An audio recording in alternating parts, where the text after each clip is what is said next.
Появление слизи в горле – это не банальный дискомфорт, а настоятельный сигнал от вашей иммунной системы о том, что ей требуется срочная поддержка.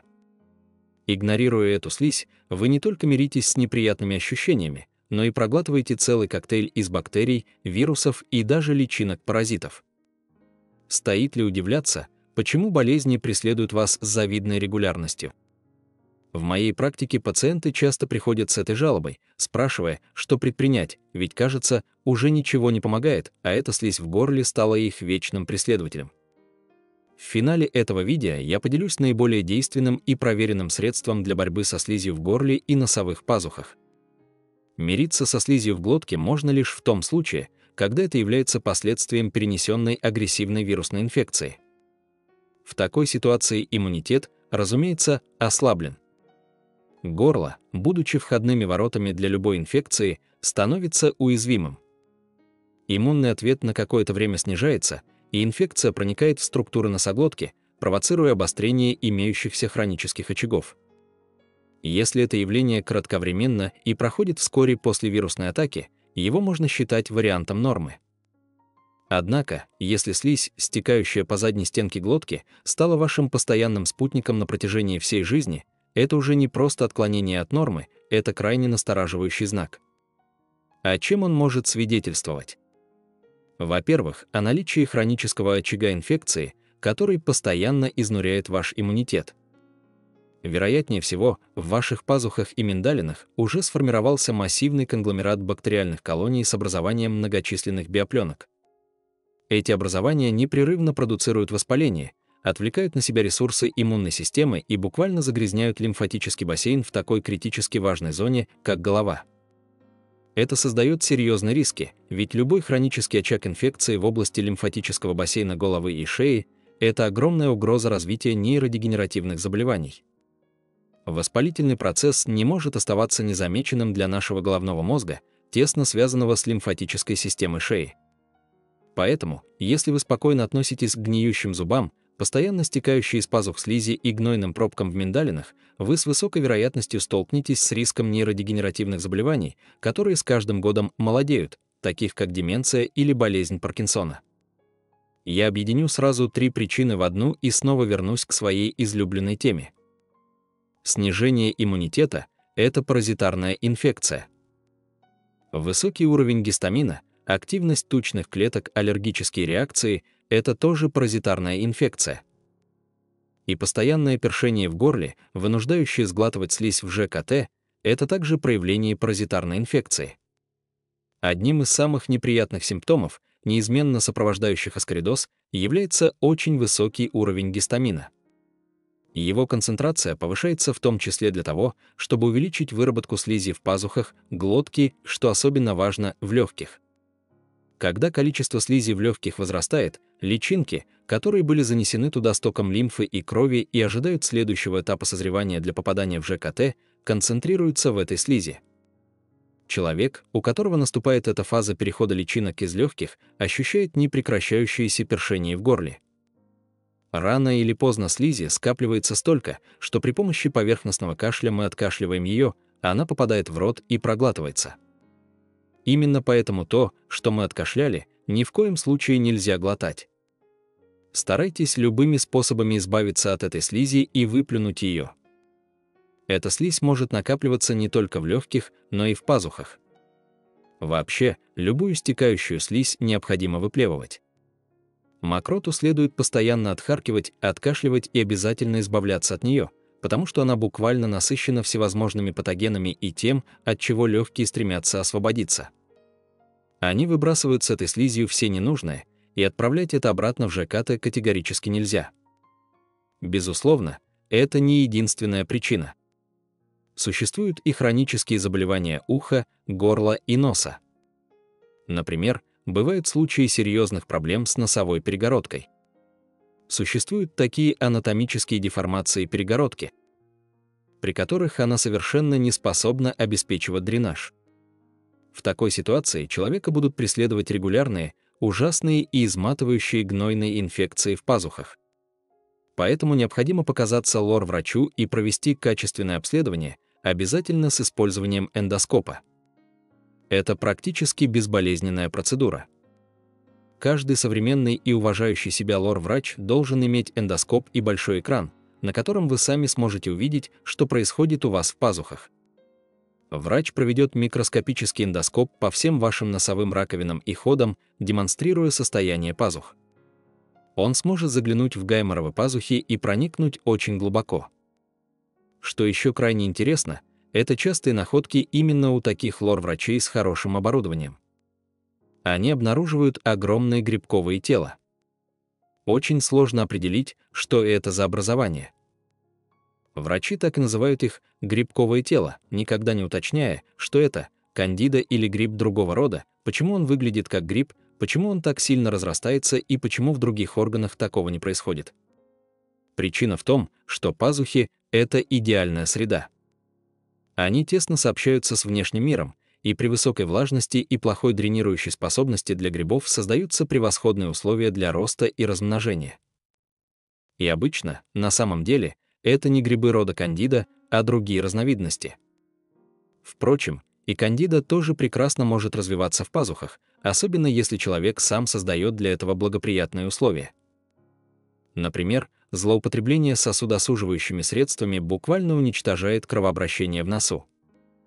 Еще хуже, если человек подсаживается на препараты вроде Назонекса, которые являются топическими стероидами.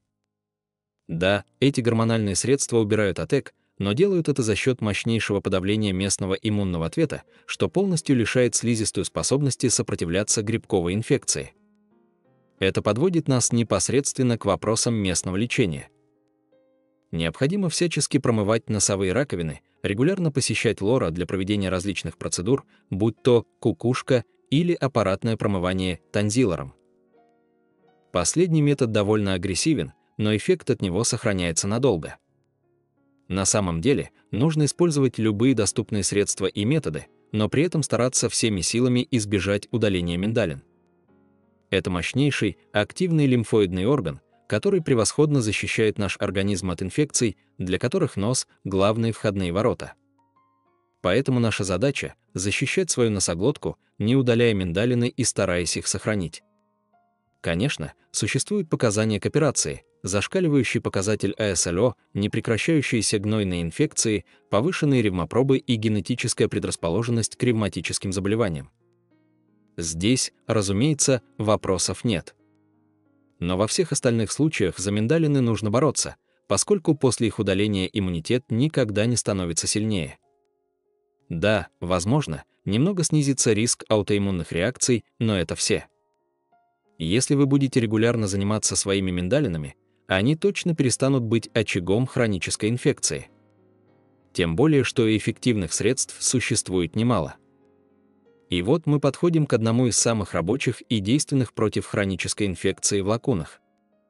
Чтобы справиться с биопленками, нам потребуются ферменты, причем в высоких дозах.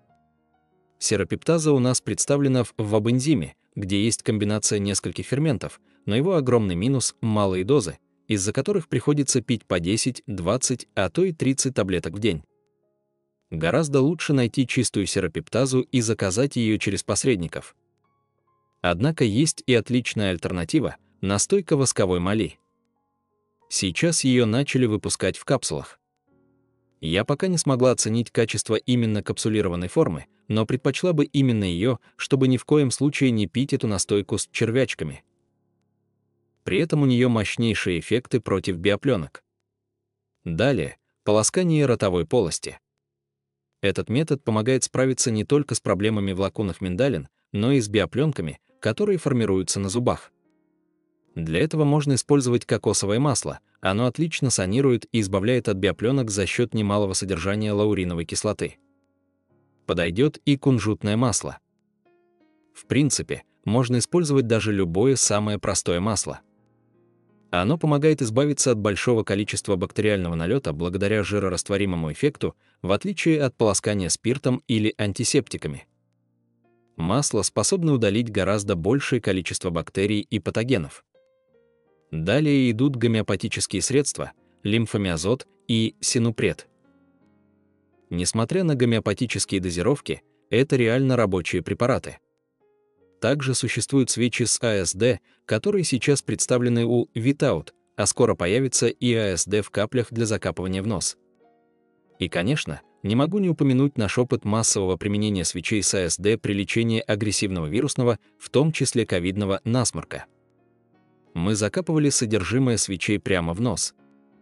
Во-первых, это невероятно круто помогает, такой насморк можно вылечить за 2-4 применения, особенно если фракция не разбавленная, как в моих свечах. И тут начало происходить интересное. Из пазух стали выходить не только грибковые тела, но и структуры, очень похожие на каких-то нематод, то есть червей. Я бы не сказала, что там живут паразиты кишечной группы, но по мере накопления опыта, а я видела множество таких видео, где после промывания отчетливо видна внутренняя кишечная трубка, а не просто ошметок слизи, было собрано достаточно данных, чтобы предположить существование организмов паразитарного генеза. По своему строению они представляют собой нечто среднее между грибами и паразитами. В биологии их принято называть слизевиками.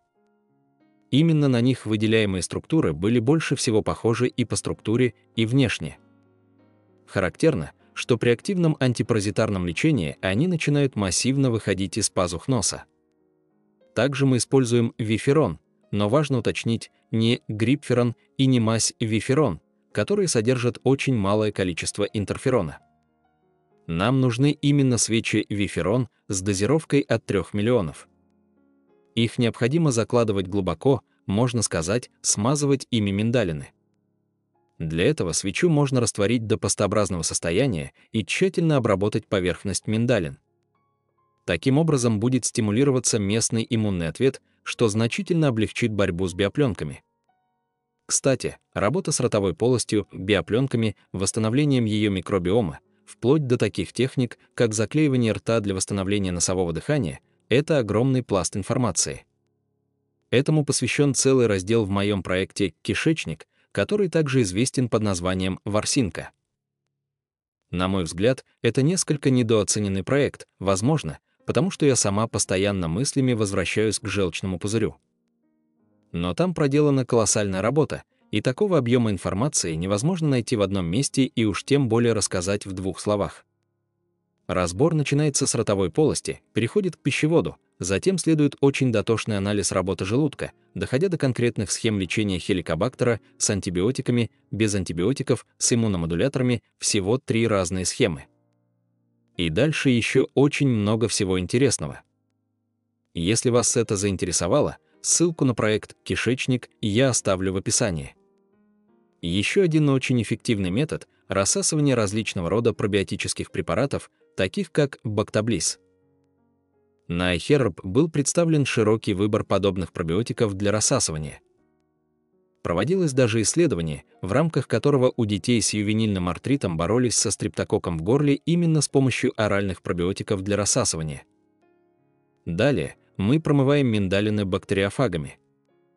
Делается это очень просто. Набирайте раствор в рот и полощите как можно дольше. Вкус, конечно, специфический, но не критично неприятный. Точно так же мы полощем миндалины с помощью нормофлорина. Это живые бактерии, которые обладают высокой реактогенностью. При их соприкосновении с лимфоидной тканью, которая создана для борьбы с бактериями, она начинает пробуждаться и активироваться. Сами бактерии абсолютно безвредны и даже полезны, но само это промывание оказывает мощнейший иммуностимулирующий эффект, активируя миндалины. Вы можете прополоскать лакуны нормофлорином даже дважды и увидеть, как из них буквально вылетают пробки. Это происходит потому, что миндалины, до этого находившиеся в очень вялом состоянии, приходят в шок от такого количества бактерий и начинают судорожно работать.